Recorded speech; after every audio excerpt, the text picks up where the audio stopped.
we are finally live.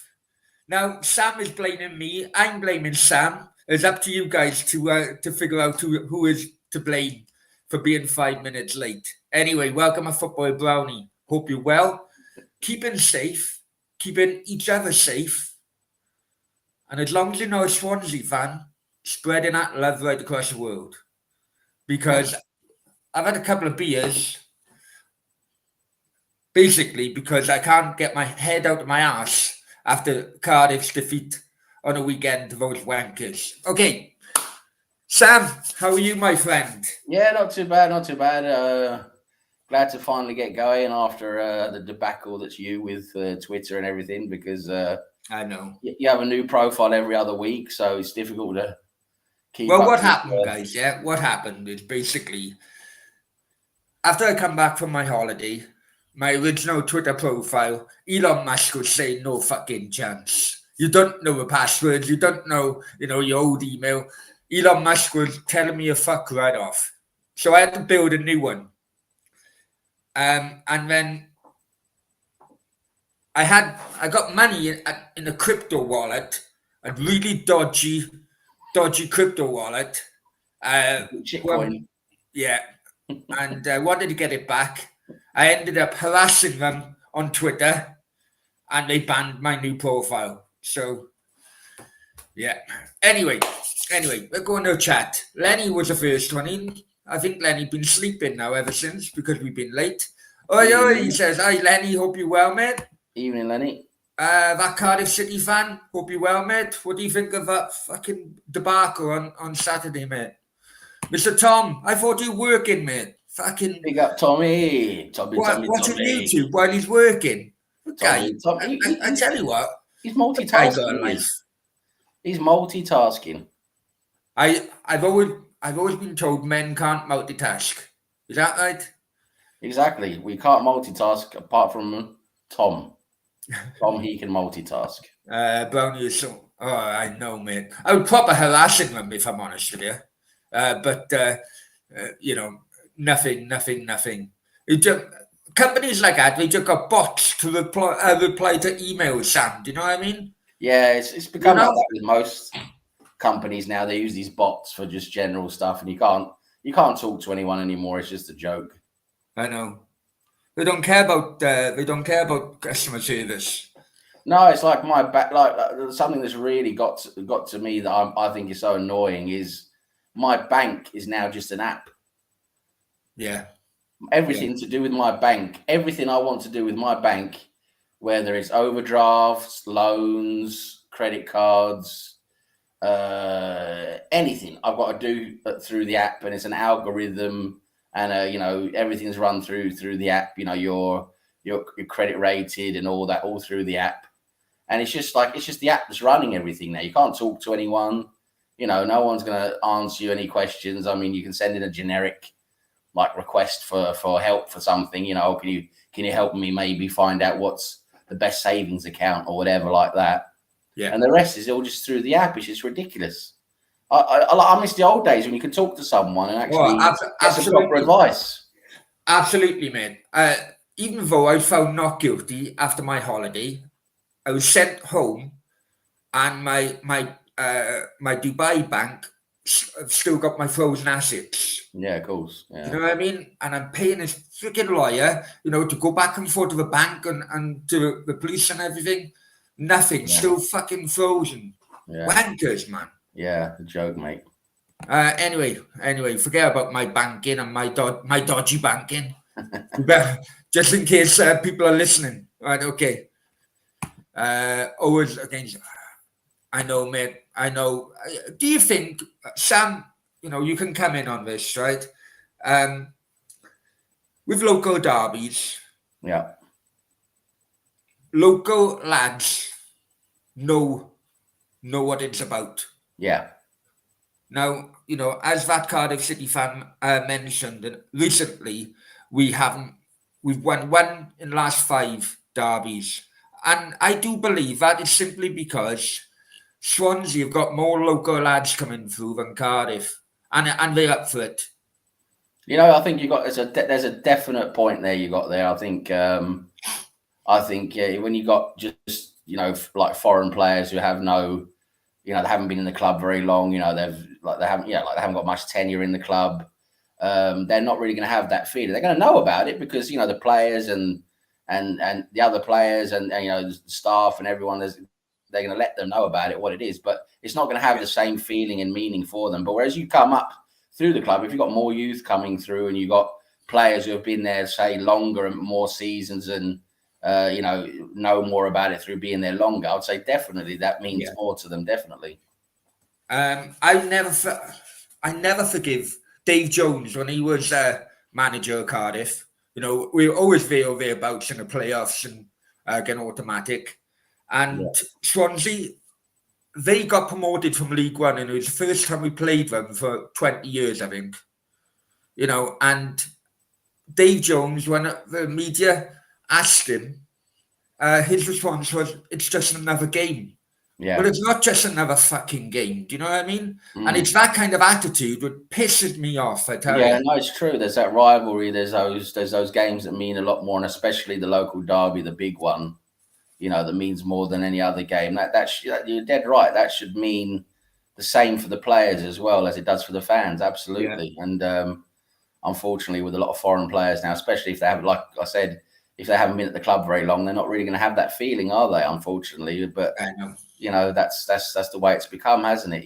But you've got to try and counteract that, like you say. Bring through a bit more youth.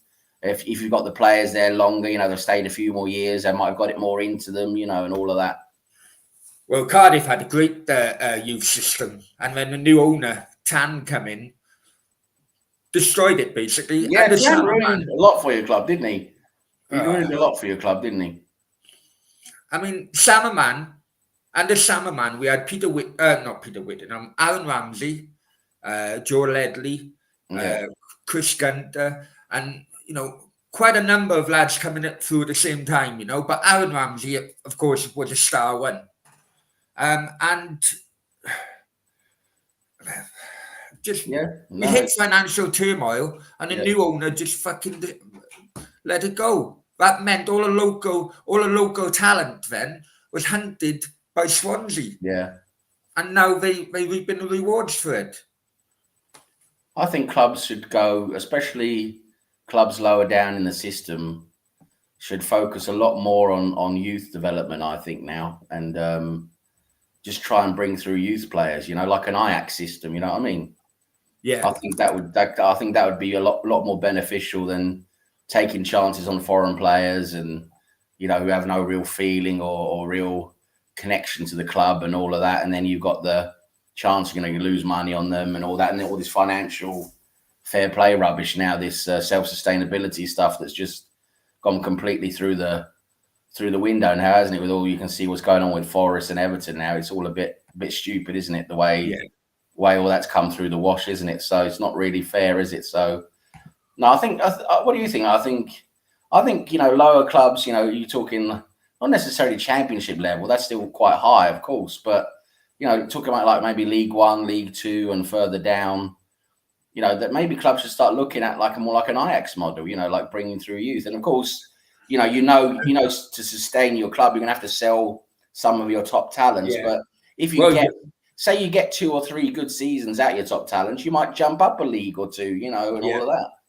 Well, I mean, years ago, the older people watching this, years ago, Crewe used to have a tremendous youth structure. And the ones coming through. I remember Crewe and Championship Manager. Yeah. Always used to go straight to Crewe. Their youth system Championship Manager just used to completely annihilate it, take everything out of Crewe. Yeah.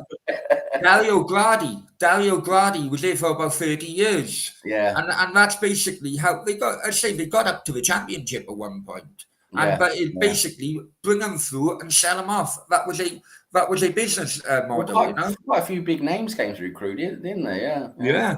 David Platt. Yep. Robbie Savage. Yep. Dean Ashton. Yep. Seth Johnson came through there as well, didn't he? Seth Johnson, yeah, he was another one. He was a big name, wasn't he? A big talent. Yeah. Well, he went to Leeds then, and that transfer was focused about taking Leeds down financially. But there you go. Yeah, I know Leeds have been through their problems as well, as Tom likes to point I out. know. I'm on. Well, I do say that Cardiff don't have the talent come through, but look at this one. David Ornstein. Now, this is second or third youngster who have been bought. Cardiff set to lose 15-year-old winger Timo Whisker after agreeing a deal with Man City. The winger has recovered from an 8-month layoff with injury. Man City have tracked him for a while, and a position they've identified that needs strengthening within that age group. 250,000 accepted by Cardiff City. Well, that's it. I mean, that's 250 grand earned right there, isn't it? I mean, is there? Well, probably for Cardiff that means more to them right now than taking a chance on him developing and turning into someone. He's only 15, isn't he? Yeah, but I, you know what? I wonder what the parents get bloody offered. Do you know what I mean? Yeah, there's all that, isn't there? All that behind the scenes, all of that stuff, isn't there? Yeah, there's that goes on as well. So go back in the chat. Plays like Cardiff, O'Dwyer. Exactly, mate. Exactly. Yeah, that was back talking about the derby. Yeah. I lived being lower league. I loved it, mate, to be honest. Salmon took us over in League 2 now, what may have been Division 4 or Division 3 at the time. And we were fucking shit. It was about 2,000 of us there. The fucking hot dogs were shit as well.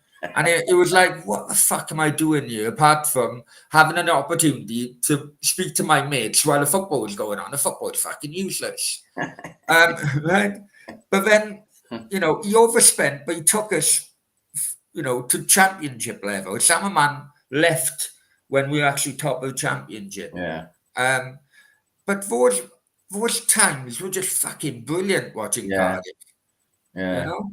You get those owners, don't you, where it's like they might not be the smartest, the brightest bulb in the cupboard, but they just know how to please the fans. They know how to make the club work for the fans and get the fans on board. It's that type of thing, and I think that's just as important, as anything. You've got to have the fans involved, haven't you?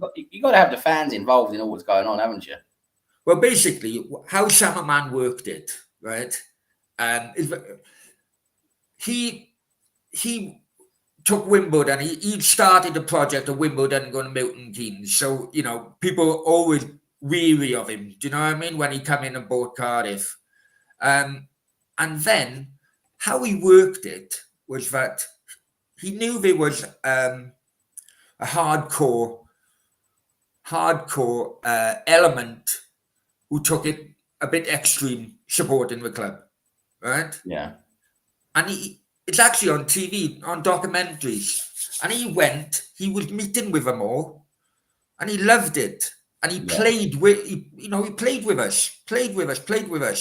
He's one of the lads type of thing, Yeah. When realistically, he was fucking overspending and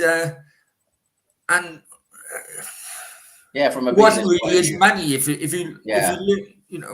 was just a face of it in the end. Like I was saying, probably not very astute and very good from a business point of view, but from a fan's point of view and doing the right thing for the fans, he was very good, wasn't he? Oh, I loved it. Yeah. A number of times, you just turn up to your house and knock the door for a cup of tea, that's fantastic, isn't it? Or give you a call. That is just brilliant, isn't it? I mean, you're not going to see that in the Premier League, are you? You're not going to see you're not going to see Tom Bowley show up at some random Chelsea fans flat, are you? In bloody Stepney. It was great at the time. We did suffer financially afterwards, but you still can't take those memories. Yeah. Brownie got the same lawyers as Trump. Yeah, you probably want to go through the chat a bit, Brownie, to catch up. Oh, sorry. I do apologize, guys. Do apologize. EFL took 25 points from Leeds. I remember that, mate. Yeah. Jazza, hi mate, hope you're well. Guys, I do apologise if I jumped down. Please say hello again.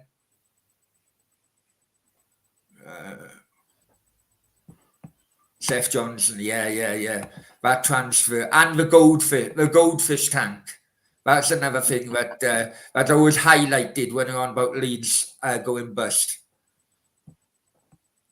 Jamie, hi mate, hope you're well. Hi, Jamie. Stefan, 250. You know what? I thought that as well, mate. I thought Big that. up, Stefan. You know, nice to see Stefan in the chat. The thing is, listen, if a youngster's head is turned and he's not old enough to sign a proper contract, you know, unfortunately, that's how it goes, really. Yeah, I mean, it's a decent amount of money for a 15-year-old, isn't it? Hawkwind, I was going to say Hawkins, man. Stephen Hawkins. Troy, Hawkwind, big up Troy. Big up Troy, boy. Bargav. Bargav's in the house. Jeez. Hope Big you're up, well, mate. Bargav. Hope you're well. Yep, hope he's doing well. Right, question for you. How can you make it through the dungeon without using a wizard key? Well, this is a question I often think about on my late evenings before I go to bed, and I'm quite certain that the answer is you have to go to the second to left gargoyle in the corner, just under the torturing equipment there, the Iron Maiden. There's a gargoyle in the corner, and you have to tickle his balls lightly, just slightly, and he will spit in your face. And you have to take that spit, rub it on the keyhole, and then that will open up the keyhole by method of acid fluoride. Okay, I take your word for it. Your word for it. Yeah. To be honest, I thought we were on about the dungeon. I thought it was the last prostitute I had, but never mind. There's another thing. Well, there's that as well. That stings as well, doesn't it? When did football go wrong in your eyes? When did football go wrong in my eyes? 1992, man. When the Premier League started. Yeah. I thought, that's when it went wrong. Money. And another thing as well, I don't know, also, what turned football was Euro 96. That fucking...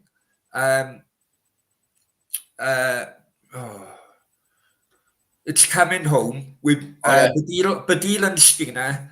That Euro 96 tournament turned football into a family kind of thing. Yeah. And for me, it's never been the same since.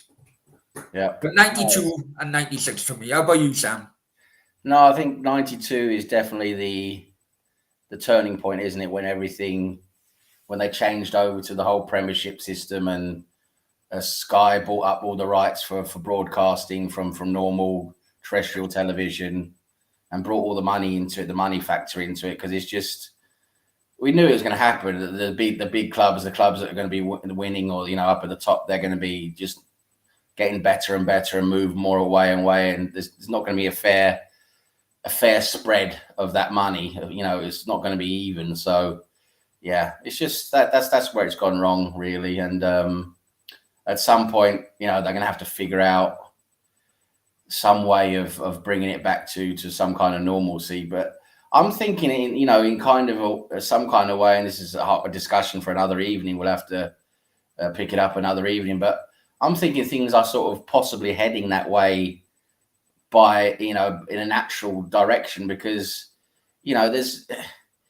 there's only so much money you can spend on players, isn't there? You got to get to a point where it just gets so ridiculous, even for the big clubs, that you have to have some kind of leveling point, like, for example, a salary cap or a transfer cap, or you know what they do in American sports, basically. Yeah. You're on about the draft. That's the only way you're going to maybe level out the playing field more than it is at the moment. It's not going to be perfect, but something like that, because you just can't keep transfer fees can't keep going. I mean, we're up to looking at 200 million now for Mbappe, right? If he goes to Real Madrid, he's going to be worth like about 200, 250 million. You know, it's like how clubs, even the top clubs, are not going to spend that. You see that that's now. what FFP is for, isn't it? So it's going to come to a natural sort of conclusion where clubs are going to have to start limiting things themselves just because they don't have the money to cover everything. But yeah, it'd be interesting to see how that goes. But yeah, back to the question, 92 is definitely where it all sort of changed, didn't it, with the whole Sky broadcasting deal and over to the Premiership model. Yeah. And there were more teams in the top tier of football as well. The first season had relegation of four teams went down. Yeah, that's right. Stefan says it all went wrong when home clubs were allowed to keep their gate receipts in the early 80s. But yeah, but I think that was to do with the police bills as well, wasn't it, Stefan? And also what didn't help was the bloody what's it called? The that ruling where players could move, you know, without contract. The forget what they call it in the ruling now. The Bosman ruling. That's it. The Bosman ruling where players could move on their last year of their contract. Yeah. John Mark Bosman. That ruined it together with player agents. And I'm going to have this argument to the day I die. And I know there's going to be some people probably in the chat who are going to disagree. But I'll have this argument with anyone to the day I die that football agents are just fucking unnecessary and are not needed at all. You do not need a fucking football agent to do what needs to be done, to negotiate a contract, to sign a contract, to figure out what's best for a player. A player can do that himself with a lawyer. That's what used to happen in the old days. You used to negotiate a contract yourself with a lawyer, a solicitor. You don't need these fucking, what's it called? These super agents, these guys who run around with these harems of players going around spinning up prices through the roof on all their salaries. It's just ridiculous. You don't need agents. Don't need football agents. Don't need them. But I know the agents representing the players. I get that, yeah. But what doesn't get publicised that much as well is that certain clubs only ask agents to go looking for a player for them. It goes the other way as well. Do you know what I mean? Yeah, but clubs can look for players themselves. They've got a scouting system.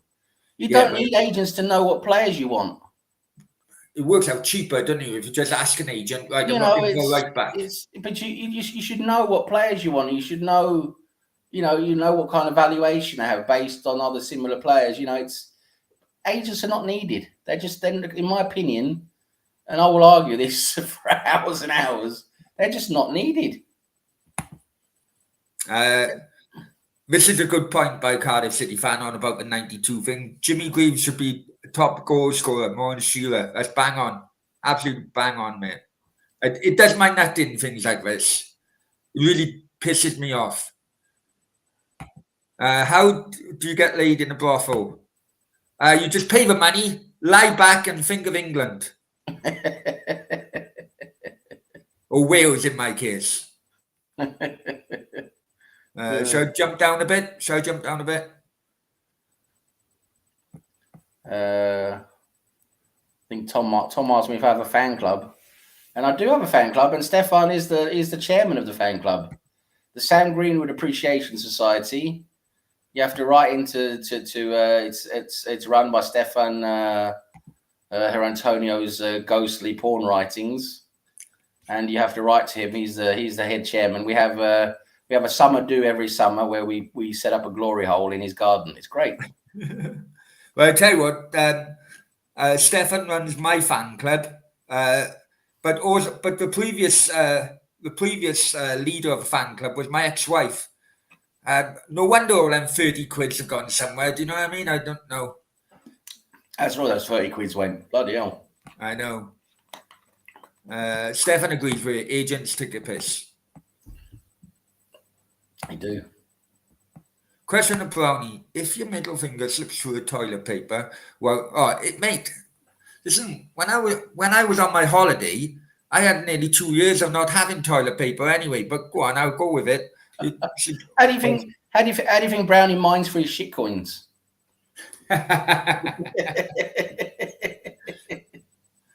Yeah, basically, you get a bucket of water. You do the business.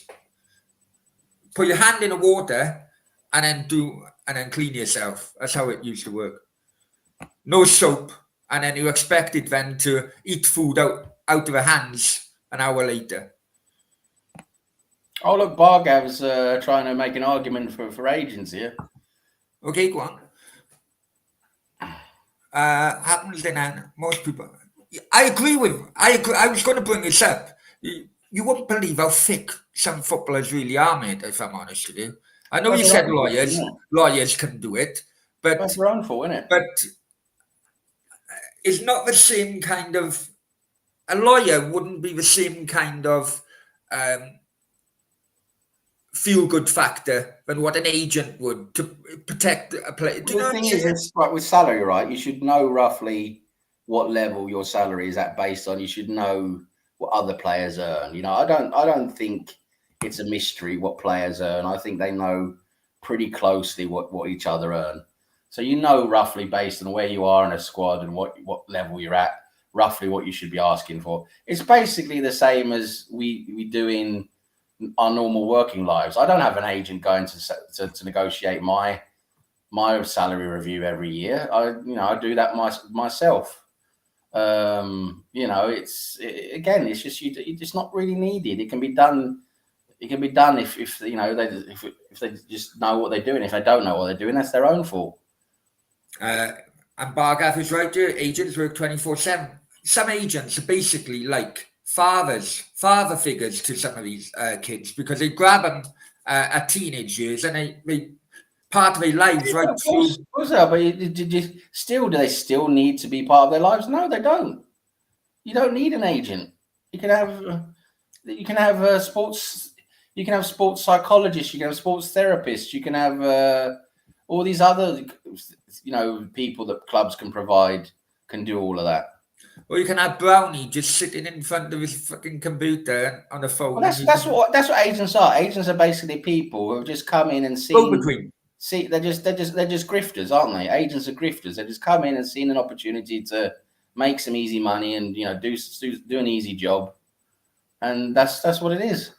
Of course, Bargav, most unprofessional professional show on the freaking internet. Yeah, I could see myself a little bit, but yeah, I've got the light behind me instead of front of me. But what you gonna do?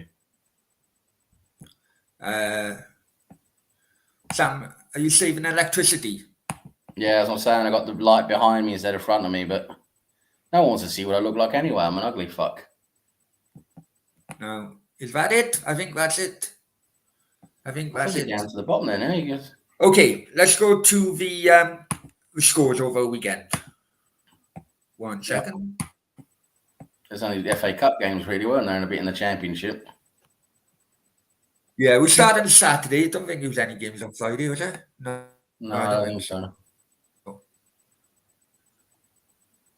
Okay, fuck's sake, man. Right, obviously the Arsenal-Chelsea game was postponed due to the cup final and so on. Burnley 2, Brentford 1. Now, what's happening at Brentford, Sam? It's just a collapse, isn't it? It's just a complete collapse. I don't really know what's going on there. It's really weird because they've still got the same players. It's a weird one, isn't it? They're just not pulling their weight at the moment.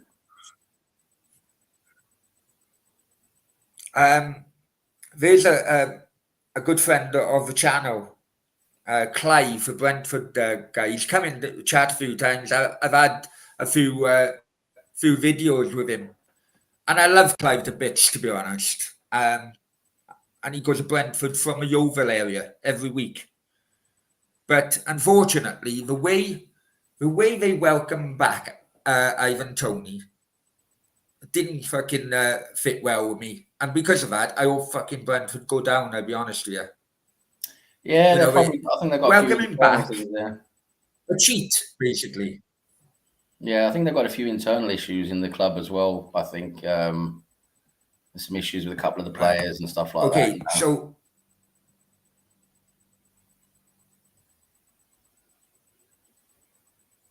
Luton won, Forest won.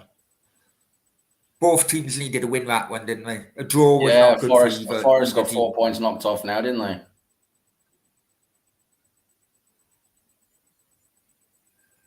Oh, I didn't know. 4 points, is it? Yeah, they got 4 points knocked off today. Yeah. Well, I did mention it on a watch along yesterday. I listened to a Price of Football podcast with Kieran Maguire. You know, Kieran Maguire's been on this channel a few times, a football finance expert. And he was mentioning that there were strong rumours going with both Everton and Forest will have a small deduction if, on condition, either team don't appeal. Because at the moment, if they did appeal, then the appeal hearing would go after the end of the season. So after the end of the season, you still won't know who's been relegated. Right. I'm not sure what the actual sort of clauses of the final outcome is, but I was heard it today on Sky Sports News that basically Everton and Nottingham Forest both got the same amount of points.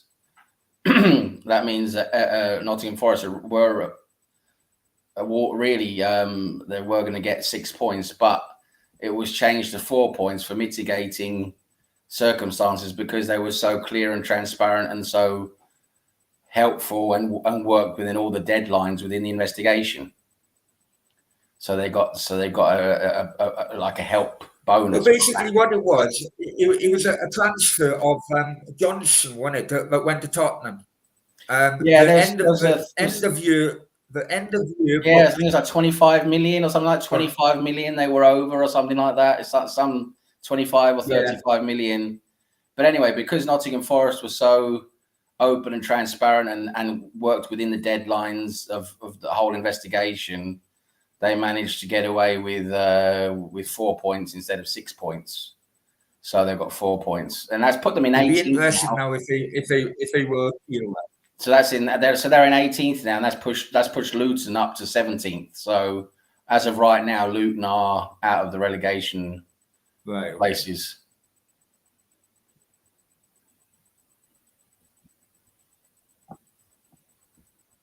Okay, and as now I'm beating your rivals Tottenham 3-0. It's a bloody result, Sam. I was a bit surprised by that one, to be honest, because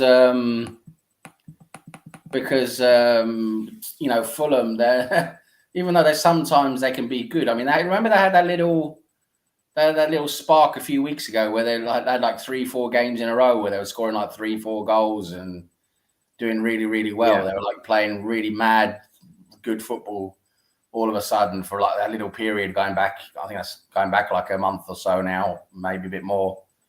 But all of a sudden, I didn't expect that to happen against Tottenham. Because Fulham haven't been great lately. Fulham haven't been very good. Last few games haven't been very good at all. So all of a sudden, it's just like Fulham just out of nowhere, just like, yeah, that's it. We're going to play today. And it was great. Of course, it was great to see Spurs get stuff like that by Fulham 3-0. I absolutely love that. I won't go into the championship this week because obvious reasons. I don't even want to give them any promotion, any right. Forget the championship for obvious reasons. Okay, yesterday. Come on. Oh, it's bloody good, I tell you. Okay, West Ham Villa 1-1. What do you think of that? Well, Villa are really up and down now as well, aren't they? You know, they were looking very strong earlier this season. They've sort of flattened out a lot now, haven't they? They've had a lot of subpar performances. West Ham, can say the same with them.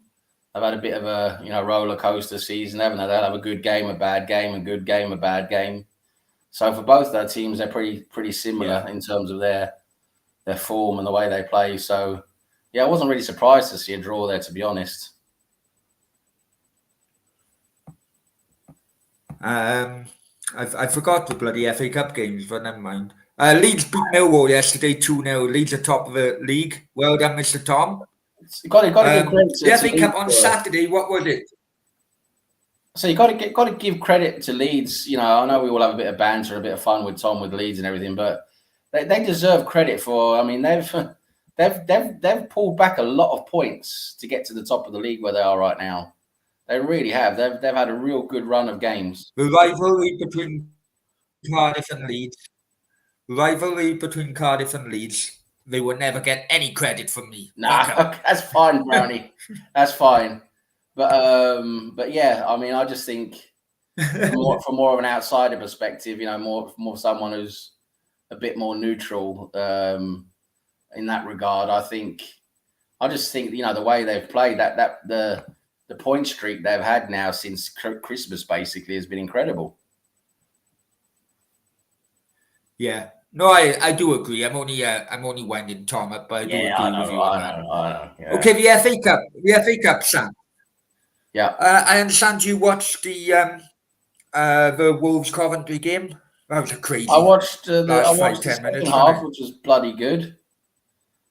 Yeah, that was real good. That's cool. That was exciting. When it went into injury time again, it was. There was a couple of games yesterday that were everything just completely kicked off in injury time. Yeah, I know. Well, the Man City Newcastle game. To be honest, Man City bore me to fucking tears, mate. Yeah, they really do bore me. Newcastle just look completely out of sorts at the moment. They just look like they're not even really trying. I know. They just don't look like they're trying. How much credit does Eddie Howe have left in his pocket? Well, that's the thing. It's like, who do you go to? FA Cup yesterday, then Chelsea, Leicester. Yeah, I mean it's a tough gig, isn't it? Because you got some good players, and you still got some players who aren't that great, and they're still rebuilding and all of that. It's a tough gig because I mean he had quite a few good games as well. Remember, yeah, it's a difficult one I think for Newcastle to decide really with Eddie Howe. Chelsea Leicester. No, I don't know watch along. I thought even though it was 6 goals in it, I thought that the game was boring me. I'll tell you what, Chelsea are shocking. Chelsea are a shocking team in terms of how crap they play despite the players they've got. I mean, yeah, all of a sudden that Carl Palmer kid, he can have a few good things, and Gallagher as well can do a few good things, but it's the rest of them are just shocking. You're watching these players who are cost how much money they cost, and they're just flopping around like they just don't know what they're doing. It just sometimes Chelsea play football. It's like, what are you doing? I think Pochettino might be. He might. I don't know if we're going to see him next season. That's the thing. Pochettino. It depends if they go on and win the cup now, but I doubt it. Oh, we lost Brownie. Brownie's dodgy Wi-Fi. Back again. Let's see. I see Melina's in the chat. Big up, Melina. Hope you're well.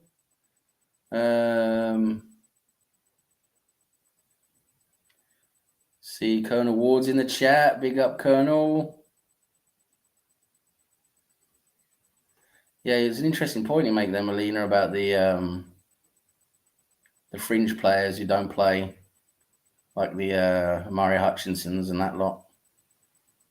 They go to a bigger team just for the money, basically. I mean, what's he done at Chelsea? He's done nothing.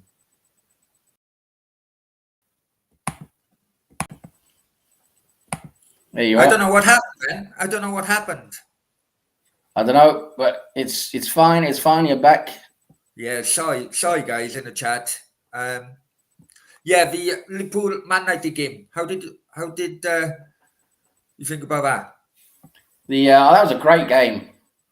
The end, especially when it went into first of all, like the last 10 10 minutes, including injury time, was just really great. And then for once, it actually absolutely exploded in extra time. Normally, extra time is just completely dull. Extra time is just two teams really tired.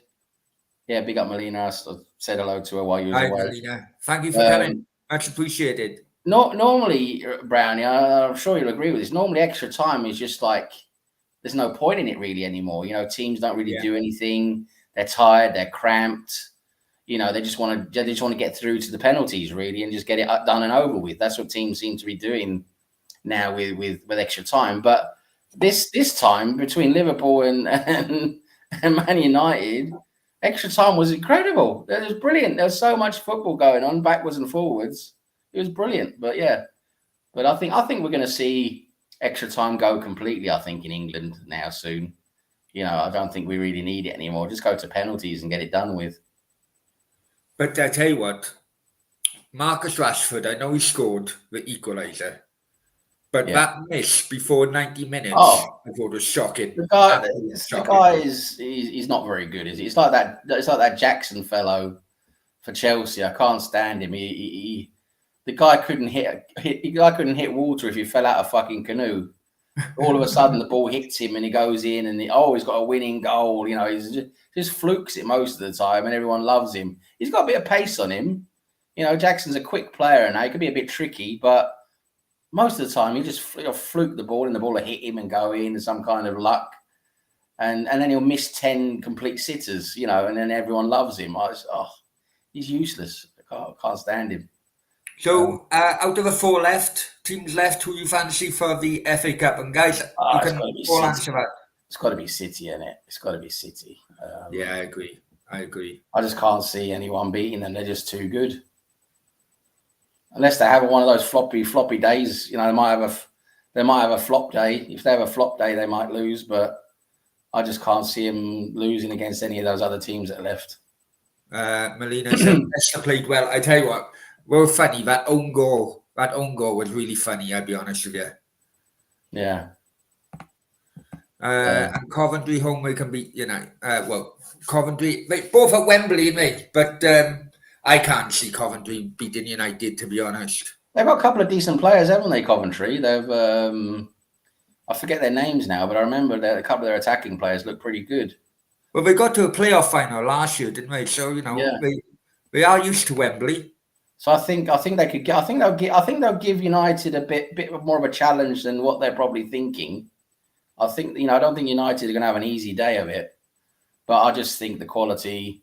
Not that you really associate quality with the United. I think that was a bit wrong. It came out wrong out of my mouth there, but you know what I mean. The Premiership quality versus Championship, I think might come through in the end.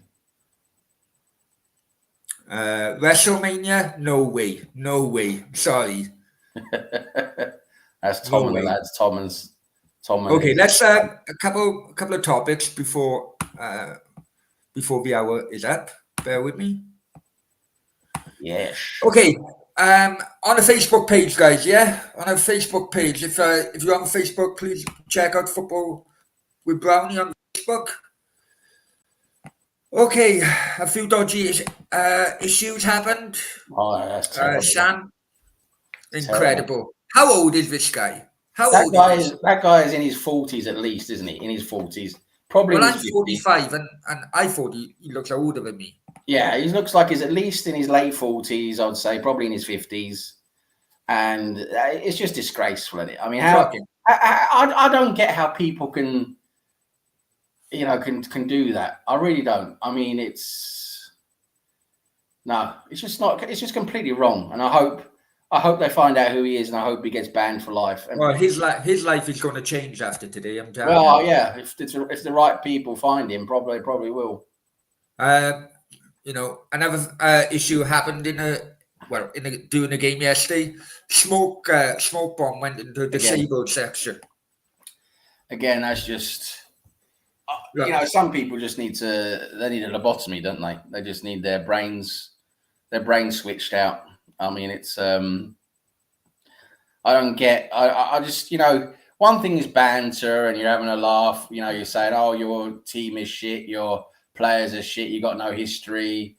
blah blah blah. You know, you have a laugh with the other fans, but to actually physically, you know, scare and possibly hurt them, especially disabled fans. I mean, what kind of scum, low life prick have you got to be to go, you know, to throw a flare down at where the disabled people are?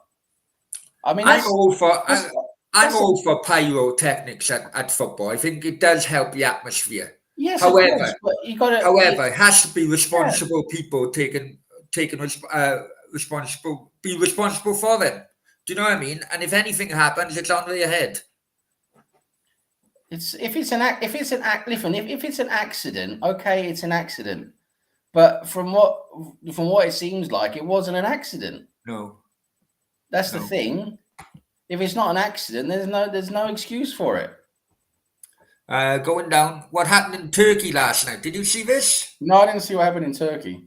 A few pitch invaders come onto the pitch after the game. They're having more and more of that down there, aren't they? Crazy. Trabzonspor against Fenerbahce. And this guy hits. Apparently, one of the pitch invaders had a knife, and this guy took it upon himself to give him a few smacks. Fair play to him. It's ridiculous. I mean, it's there's more and more of that down in that. A lot of it's happening in Greece as well. I've been reading. Yeah. There you go, Jeremy Vine and Joey Barton. You seen this? What's been going on there then? Yeah, Jeremy. They've been back and forth on Twitter, and then Joey Barton started the hashtag bike nons because Jeremy Vine goes around filming like while he's cycling, you know. Oh yeah. So Jeremy Vine's actually taking him a court, suing him, calling him a nonce. God, but mind you, that what's his face, Joey Barton. He's not helping himself, is he? No, he's not helping himself. I mean, he likes to just completely use his mouth 24/7, doesn't he? Millwall fans, when I Leeds yesterday, did you see them interrupting the choir? Oh yeah, that was brilliant. Oh, it's funny. I saw that.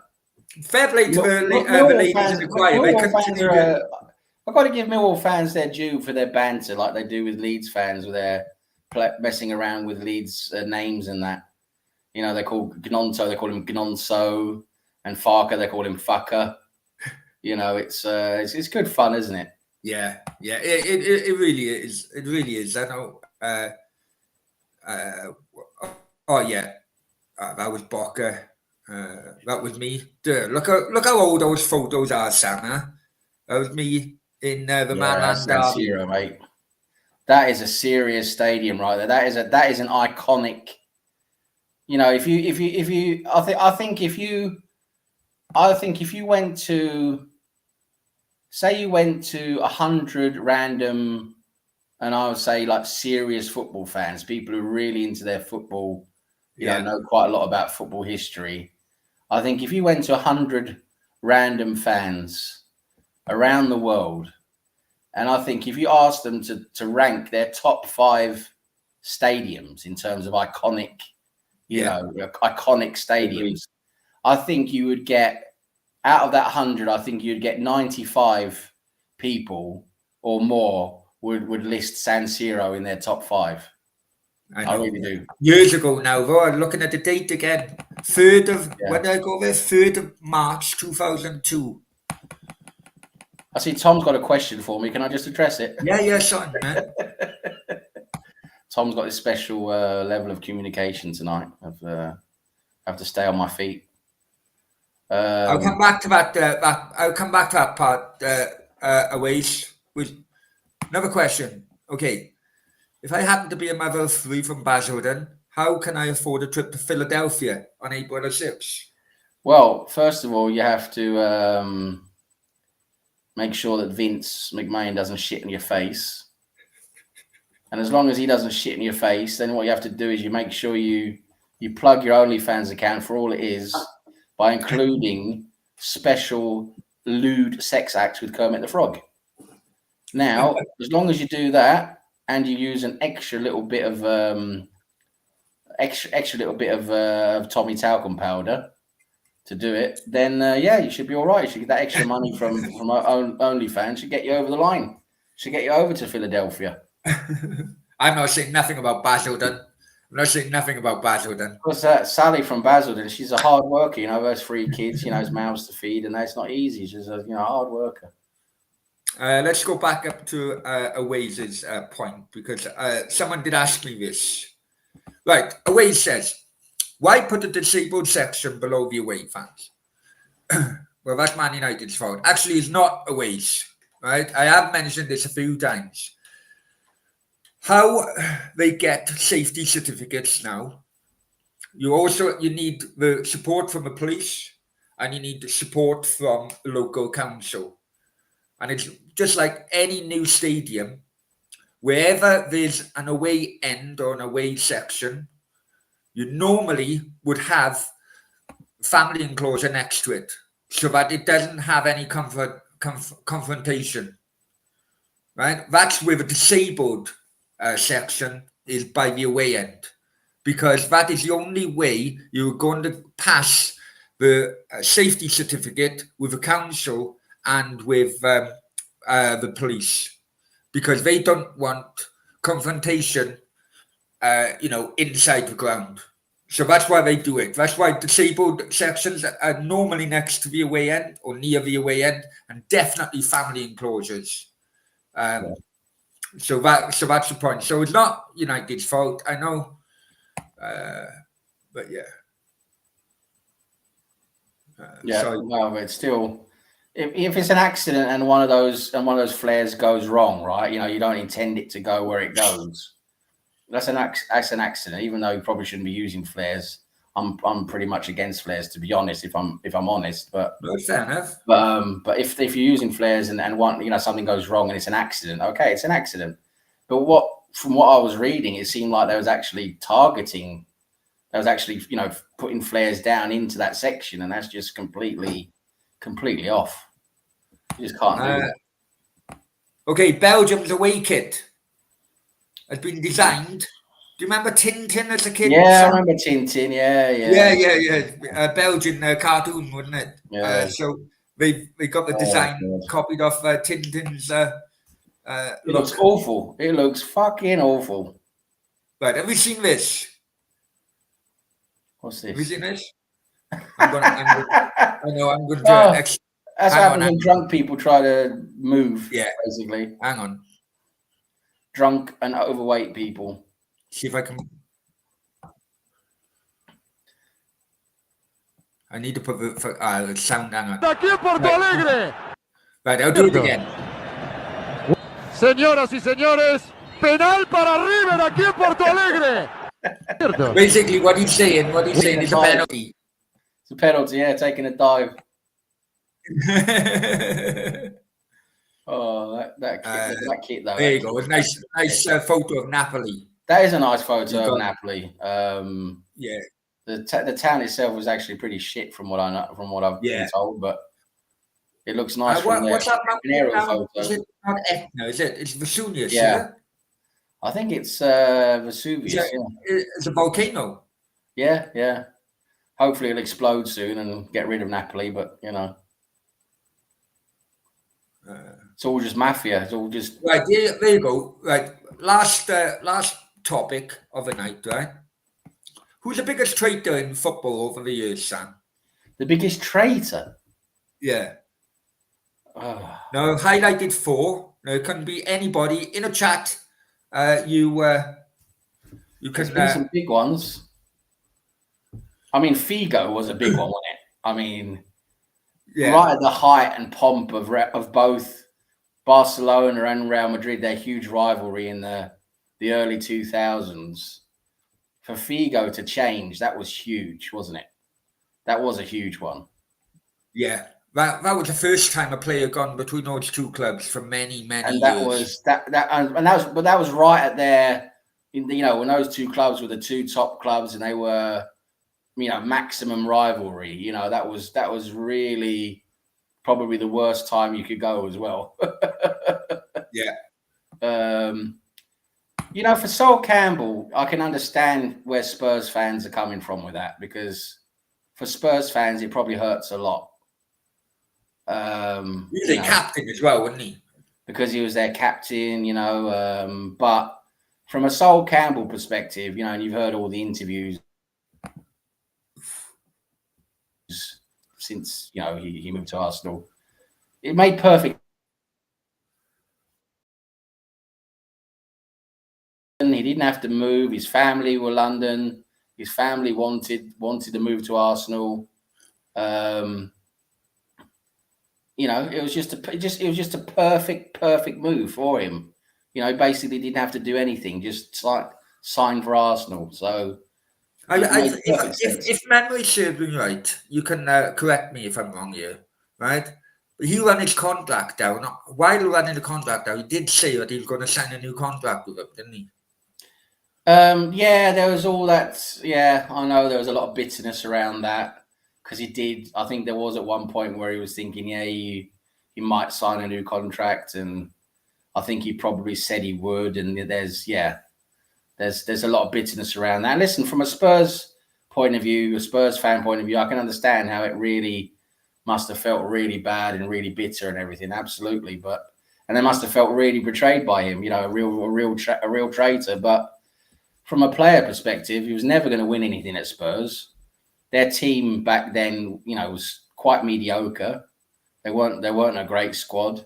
He was their best player, arguably their best player. It just made perfect sense for him to move over to Arsenal. It was just a simple move to make. But what was amazing was they managed to keep that move under lock and key for a few months. That didn't come out in the press until they had the photos ready, and that was pretty impressive. Well, I get it. It could well be an age thing, a generation thing. Do you know much about the Mo Johnson transfer, Sam? I'll tell you if you want. No, not quite familiar, really. Right, basically, Mo Johnson was Catholic playing for Celtic. He then gets a transfer to Watford, I think, who were in the top tier. They had John Barnes and everything. Then he wanted to go back north. Now, Stefan, bear with me, mate. Let's get his other comment because he's bang on. He had a press conference with Celtic saying that he's going to rejoin Celtic. Press conference. Then the next day, he becomes the first Roman Catholic player to sign for Rangers since World War II. They went absolutely ballistic, mate, to be quite honest with you. And it was at the time where, in the 80s, so you had the troubles in Ireland and everything. Do you know what I mean? It really was. So I'm of the opinion, can't get any bigger traitor than Mo Johnson. But Sam, who do you think? I think what? Biggest traitor. So Campbell. Well, if I have to choose one, it's going to be Figo.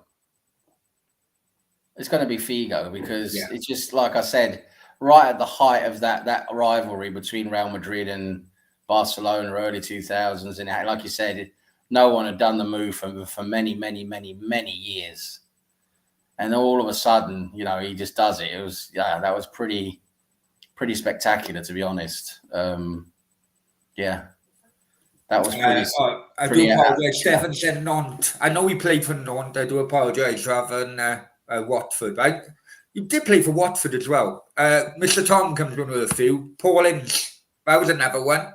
He had a photo wanting to resign for West Ham and he goes to Manchester United. Remember, not that there's that much rivalry between Chelsea and United, but remember John Obi Mikel? John Obi Mikel signed for Man United. Actually had a press conference with Ferguson, and all of a sudden, but it wasn't a proper one. It was like it's just like a signing one where they just did a signing like behind the scenes type of thing. And then all of a sudden he signed for Chelsea. I know. I think that went to like. Yeah, they went to tribunal. UEFA or somewhere, didn't it? I think it went to an actual tribunal. We had to decide who actually had the contract. and Chelsea came out on top with that. Yeah, it's true. That was a complete mess. That was. Okay, it's been over an hour, so I hope Stefan is happy with that.